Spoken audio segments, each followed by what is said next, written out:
Балаңыз бермейміз қамауға. Резонанс тудыра бермеңіз, 2-3 күн резонанс болады да, тоқтап қалады. Біздің әскерде былық бір жылдың ішінде қаншама адам өзіне өз қол жұмсады. Кешірім сұрауға келіп. 3 мыңдап, 4 мыңдап, 5 мыңдап ақшалып жинап тұр ғой.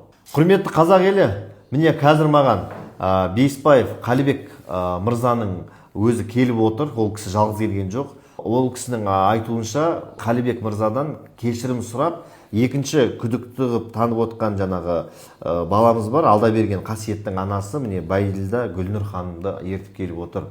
Бұл кісі білесіз, жәбірленуші қазіргі таңда Қапар Есболдың әкесі. Сіз қандай мақсатпен алып келдіңіз маған қазіргі таңда бұл анасын? Құрметті халқым, бұл кісідегі баласы маған жаңағы кешірім сұрауға келіпті баласы үшін.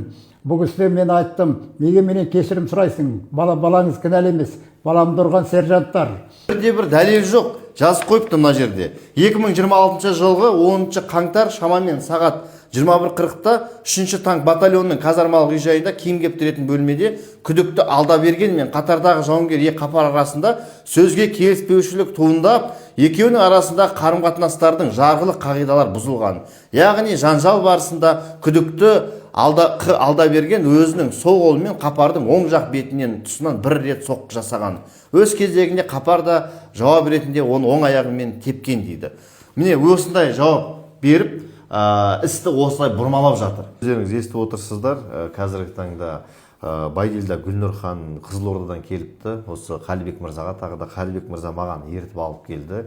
Мен осы кісілердің арасындағы әңгімелерді естіп, аң-таң болып отырмын.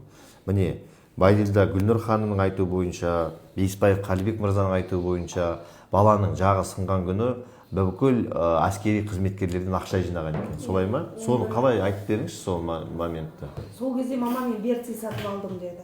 Берци сатып алдым деп айтпасы екен. Сосын мен айттым, әскерде жүр, берци сатып аласың ба деп, мама кожаный ой деп сөйледі. Ойыңызша сонда барлық мейірімді әскери қызметкерлерден осы кісіге енді 265 мың теңге жиналып тұр, 265 мыңды сержанттар мен офицер, капитандар жинамайды ғой, командирлер. Осы солдаттар үйінен 3 мыңдап, 4 мыңдап, 5 мыңдап ақшалып жинап тұр ғой. Дәулет деген кім мысалға? Мен осы нөмірге аударған 11 күні. Нұрдәулет деген сержант ол. Осы сержант болса, сержанттар сол солдаттардан жинап тұр ғой, ақшаны. Сонда жәбірленушінің жағын сержанттар сындырады екен, ақшаны мейірімді әскери қызметкерлер жинайды екен. Дұрыс түсіндік па біз? Бұл не деген сұмдық? Міне, ана келіп алып сөйлей алмайды, құры жылап отыр. Нақақтан нақақ балам қамалып кетеді деп. Ананың көз жасын сүртетін өкімет бар ма бізде? Құқық қорғау органдары бар ма? Неге анасының айтқан сөзіне құлақ аспайды? Қазір не сөйлей алмай отыр, құры жылап отыр. Ғабит мырза, көмек көрсетіңізші деп. Дулат деген мырза айтты, резонанс тудыра бермеңіз, 2-3 күн резонанс болады да, тоқтап қалады. Балаңызға 99% гарантия берем, условный алады да шығады деді. Условный алғаннан кейін 2 аптаның ішіне ауылыңызға қайтарамыз деді. Сіз ешқандай еш жерге балама қол қойғыздырмаңыздаршы дедім.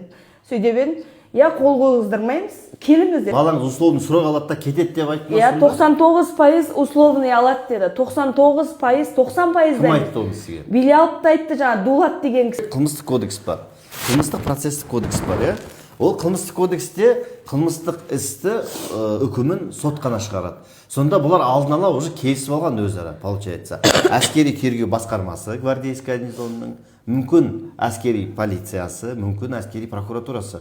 Неге олар алдын ала бұл кісіге соттың үкімін айтып отыр? Балаңыз условно алады деп. Қылмыстық сотқа өтпей жатып. Неге бұл кісіні успокаивать етіп жатыр? Неге балаға да успокаивать етіп жатыр? Уайымдама, қол қоя бер, ештеме етпейді деп. Алдап, сулап, құлағына лапшан іліп, соттың үкімін шығарып жіберіп, условно алып, баланы қайтарып жіберіп, ал нағыз кінәлі тұлғалар осындай қылмысты үнемі жасап жүрген. Бостандықта жүру керек па? Біздің әскерде былық бір жылдың ішінде қаншама адам өзіне өз қол жұмсады. Осындайдың кесірінен мына жараны емдемесек, бірігіп, бұл жалғаса береді әскердегі қылмыстар. Армияда неге қашады елдер? Неге барғысы келмейді? Өйткені осындай әділетсіздікке тап болады деп қорқады. Неге сол күнгі әскери бөлімдегі әр әскери қызметкердің телефонда қанша ақша түскенін тексермейді? Қанша рет үйіне звондаған қаралмайды? Беттестіру хаттамасы толтырылмайды. Әрине, ең оңай жол бар. Ол бір басқа мерзімді әскери қызметшіні тауып, оны міне күдікті қылып, оның іс-әрекетін күдікті ретінде дәрежелеп қамай салу. Міне ең оңай жолы. Пожалуйста, осындай кезде әділдік қайдан орнасын біздің елде? Біз әділдікті талап етеміз. Істі соңына дейін ашық болуын қалаймыз, және сот отырысы да ашық өтсін. Кінәлі тұлғалардың сұрын бүкіл ел көрсін.